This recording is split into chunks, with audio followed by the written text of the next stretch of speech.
Welcome children to the class. So today we are going to read Indigo from the book Flamingo, and the writer is Louis Fisher, and here are the characters. In the first part we'll have Rajkumar Shukla, Gandhiji and Rajendra Prasad.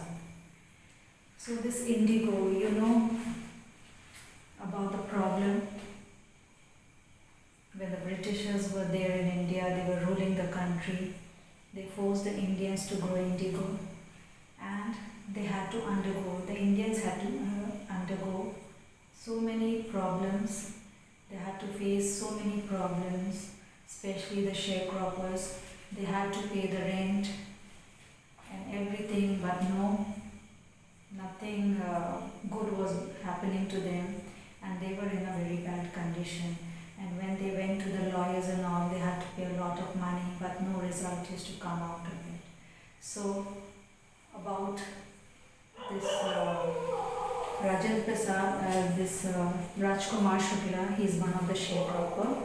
When he came to know about Mahatma Gandhi, he forced him to come to his place and help them and make them free from the clutches of the Britishers. So here we'll see the narrator is saying, when I first visited Gandhiji in 1942 at his ashram in Sevagram in central India. So the narrator, he went to Sevagram in central India where Gandhiji's ashram was there, and he said, I will tell you how it happened that I decided to urge the departure of the British. It was 1917, and then the narrator, he wants to tell us that how he decided that Britishers should go out of India in 1917. He had gone to December 1916 annual convention of the Indian National Congress Party in Lucknow. So the narrator is saying that in 1916 he attended the Indian National Congress Party session in Lucknow. There were 2,301 delegates and many visitors. And during the proceedings, when things were going on, Gandhiji, he recounted, a peasant came up to me looking like any other peasant in India, poor and emancipated. And Gandhiji said that there, a poor farmer, he came to me, and he was poor like any other farmer in India. So he came and he said to me, I am Rajkumar Shukla and I am from Champaran, and I want you to come to my district. Gandhi had never heard of the place, and that fellow, he told Gandhiji that his name is Rajkumar Shukla and he has come from Champaran, and he wanted him to visit his district. And Gandhiji, he had never heard this place. It was in the foothills of the towering Himalayas near the kingdom of Nepal. So this Champaran is located at the foothills of Himalayas near Nepal. Under an ancient arrangement, the Champaran peasants were sharecroppers, and these peasants in Champaran, they worked as sharecroppers. Rajkumar Shukla was one of them. He was illiterate but resolute. He was illiterate, but he was determined that he would ask Gandhiji to come with him. He had come to the Congress session to complain about the injustice of landlord system in Bihar, and somebody had probably said, speak to Gandhi. And when he had come to talk to people about the problems they are facing, so somebody must have told him that it's better you speak to Gandhi. Gandhi told Shukla he had an appointment in Kanpur and was also committed to go to other parts of India. So Gandhiji told him that he is not at all free. After this he'll go to Kanpur and then to the other places. Shukla accompanied him everywhere, and wherever Gandhiji went, he followed him everywhere. Then Gandhi returned to his ashram near Ahmedabad. Shukla followed him to the ashram. After visiting different places in India, when Gandhiji came back to Ahmedabad, he also followed him. Shukla followed him to the ashram. For weeks he never left Gandhi aside. And then for many weeks he did not leave Gandhiji alone. Fix a date, he begged, and whenever he used to meet Gandhiji, he used to ask him to fix the date. Now this Gandhiji, he was very much impressed by him, and he said, I have to be in Calcutta on such a date. Come and meet me and take me from there. So he told him that on particular date, I'll be there in Calcutta. So you meet me there and take me from there to with you. And after that, many months passed by. Shukla was sitting on his haunches at the appointment spot in Calcutta. When the appointment date came, he saw him sitting on his haunches. When Gandhiji arrived, he waited till Gandhi was free. And when Gandhiji came, he did his work, everything. He was just sitting, he did not disturb Gandhiji. And when Gandhiji was free, then he went and spoke to him. After that, both of them, they took the train for Patna. There Shukla led him to the house of a lawyer named Rajendra Prasad. So in Patna, Rajendra Prasad was a lawyer. His house was there, and he later on became the president of Congress party. Rajendra Prasad was out of town, and when they went to their place, Rajendra Prasad's place, Rajendra Prasad was not there. So the servants, they told Shukla, they knew Shukla very well and thought Gandhi was also a poor farmer like him. So he said, Rajendra sir is not there, so you stay here with your companion. And then they told Gandhi not to draw water from the well, because if he drew water from the well, the bucket might pollute the entire source. And how did they know that he was not an untouchable? And they did not know anything about him. They thought he is an untouchable and he will pollute the well. So he said, you better don't draw water out of it. Gandhi decided to go first to Muzaffarpur, which was route to Champaran, to obtain more complete information about conditions than Shukla was capable of imparting. After that, Gandhiji thought that first he'll go to Muzaffarpur, that is on the road to Champaran, and Shukla was not able to tell him the whole story, so he wanted to know the whole story before going there. So he sent a telegram to Professor J.B. Kriplani, who was working in Arts College in Muzaffarpur, and he had met him at Tagore Shantiniketan. The train arrived at midnight, so at 12 o'clock, around 12 o'clock only, the train arrived there. It was 15th April 1917. Kriplani was waiting on the station, and many of the students were there with him. Gandhi stayed with him for 2 days, but not in his house, but he stayed in Professor Malkani's house, a teacher in a government school. It was an extraordinary thing in those days. Gandhi commented, for a government professor to harbour a man like me, and it was very difficult and it was very threatening for a government teacher to give shelter to Gandhiji in his house. In smaller localities, the Indians were afraid to show sympathy for advocates of home rule, and in small places, the people could not show sympathy to the freedom fighters. So it was very difficult for the professor, for the teacher to make him stay in his house.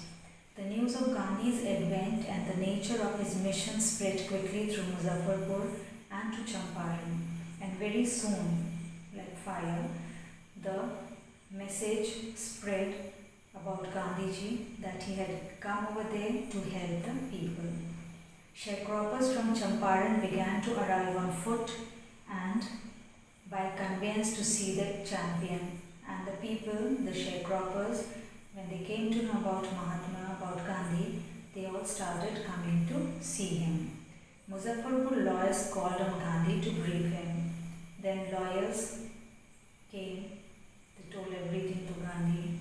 They frequently represented peasants group in court. They told him about their cases and reported the size of their fee. And then they told they hardly took the farmers' cases to the court, and if they took the cases and what fee they charged from them. Gandhi shouted at them. He got angry at the lawyers for cheating the sharecroppers by taking such a lot of money. He said, I've come to the conclusion that we should stop going to law courts. So Gandhi said, now after listening to everything, now I've decided that we should not go to the law courts. Taking such cases to the courts does little good. And when we take the cases of the peasants to the courts, it is not good for us. Where the peasants are so crushed and fear-stricken, law courts are useless. Where the peasants are not treated well and they are quite afraid, so law courts cannot help them. The real relief for them is to be free from fear. It's better to make them free from fear. The fear should be removed from their hearts and minds.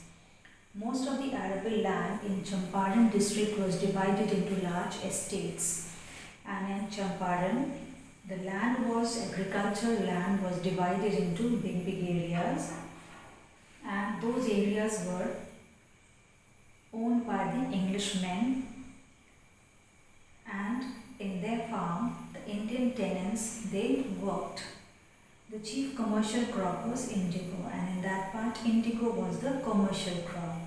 The landlords compelled all the tenants to plant 3/20 or 15% of their holdings with indigo. And the people, the farmers, they were forced to grow indigo, and all the harvest, the crop, was then handed over to the Britishers, and the long-term contract was there.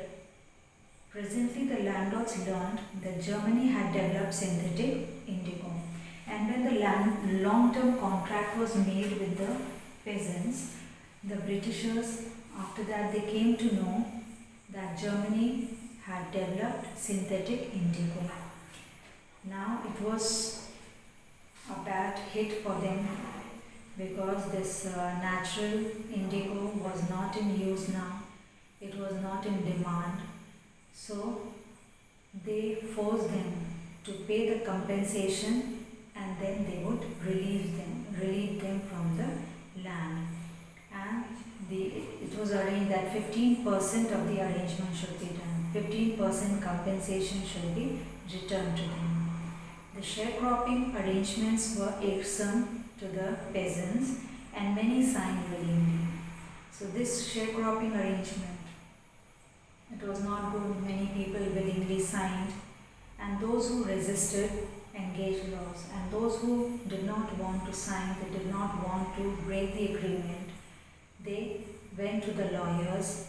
The landlords hired thugs, and when they went to the lawyers, the thugs means the big gundas were hired, and then those people were brutally beaten. So these illiterate peasants, they were forced to sign, and they wanted their money back. At this point, Gandhi arrived in Champaran. Now when all this was going on, that time Gandhiji arrived in Champaran, and he began by trying to get the facts. First he visited the secretary of the British Landlord Association. So now he wanted to collect all the facts. So first he went to the British Landlord Association. The secretary told him that they could give no information. And and the secretary told him that no information could be given to an outsider. Gandhi had said that he is not an outsider. Next, Gandhi called to the British official commissioner. So first he went to the secretary of the British Landlord Association, then he went to the British official commissioner in Tirhat division. The commissioner proceeded to bully me and advised me forthwhile to leave Tirhat. And then commissioner, he tried to make him fool and he said, it's better you leave this place. Gandhi said he is not going to leave it. Instead he proceeded to Motihari. Then instead of going back, he went to the capital of Champaran, that is Motihari. Several lawyers accompanied him. Many lawyers were with him. And at the railway station, many people came to greet him. He went to a house and using it as headquarters, continued his investigation. Then he waited in one of the houses and then he did his investigation. A report came in that a peasant had been maltreated in a nearby village, and then he got a report that one of the peasant, he was maltreated in the nearby village. Then Gandhiji decided that he'll go and meet that farmer. So next morning when he boarded on the back of the elephant and he was going, so police superintendent's messenger, he came and he ordered him to return to the town, and he was sent back in his carriage. So Gandhiji, he listened to the commissioner's order. The messenger drove Gandhi home where he served him as an official notice to quit Champaran immediately. And when he reached the place where he was living, the messenger, he gave him the official notice and told him to leave Champaran. Gandhi signed a receipt for the notice and wrote on it that he would disobey the order. And after receiving the notice, he wrote that he is not going to obey the orders of the commissioner. In consequence, Gandhi received summons to appear in court the next day. And the result was that of his disobedience, that he was to attend the court next morning. All night Gandhi remained awake, so the whole night he was awake. He sent telegram to Rajendra Prasad to come from Bihar with his friends. Then he sent instruction to the ashram, and he sent a wire, means he sent the telegram to the viceroy. Morning he found the town of Motihari black with peasants. Next morning he saw that Motihari was crowded with peasants. They did not know Gandhi's record in South Africa. They did not know anything about what he did in South Africa. They merely heard that Mahatma, who wanted to help them, was in trouble with the authorities. They only came to know that the Mahatma who had come to help them was in trouble. The authorities are troubling him. Their spontaneous demonstration, the continuous demonstration in thousands around the courthouse was the beginning of the liberation from fear of the British. So this work, this demonstration of these peasants, it was the first movement in which their fear was fleeting away from them. The official felt powerless without Gandhi's cooperation. Now the officials, they knew they were not able to do anything, they cannot control the crowd. So they asked Gandhiji to help them. He helped them regulate the crowd. And Gandhiji, he dismissed the crowd, he told the people in a polite and friendly way. And he was giving them concrete proof that their might, hitherto dreaded and unquestioned, could be challenged by the Indians. And then he gave concrete proof to the Britishers that their treatment to the farmers, they can be challenged by the Indians. Indians can challenge them for their wrongdoings. The government was baffled. Now the government was puzzled. The prosecutor requested the judge to postpone the trial. So the prosecutor, he said, it's better to postpone the trial. The authorities wished to consult the superior. Now the authorities, they wanted to talk to their superiors and take their decision what they want to say. Gandhi protested against the delay. So Gandhi said, why delay is there? We want everything fast. He read a statement pleading guilty, and a statement of guilty was read by him. He was involved, he told the court, in a conflict of duties. On the one hand, not to set bad example as a lawbreaker. So he told the officials, he told in the court that they should not be a good example. They are bad example for them as a lawbreaker. On the other hand, they should be humanitarian and they should give service to the nation, and he had come over there to do good for the people. He disregarded the order to leave, not for want of respect for lawful authority, but in obedience to the higher law for being the voice of conscience. And he said that he has not abided by the order given to him to leave the place. His conscience is not allowing him to leave the place, and he wanted to stay back over there to help the poor people because it is his duty to protect them. And now he asked the penalty due. Now he said, you will have to pay the penalty.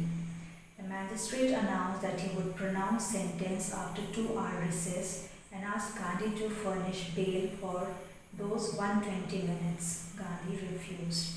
And then the magistrate said that after 2-hour recess, he'll be giving you the sentence, he'll be giving you the decision. And then he asked Gandhi, in 120 minutes you prepare for the bail. And Gandhi said no. The judge released him without the bail. And then Gandhiji was just free without the bail. He was left.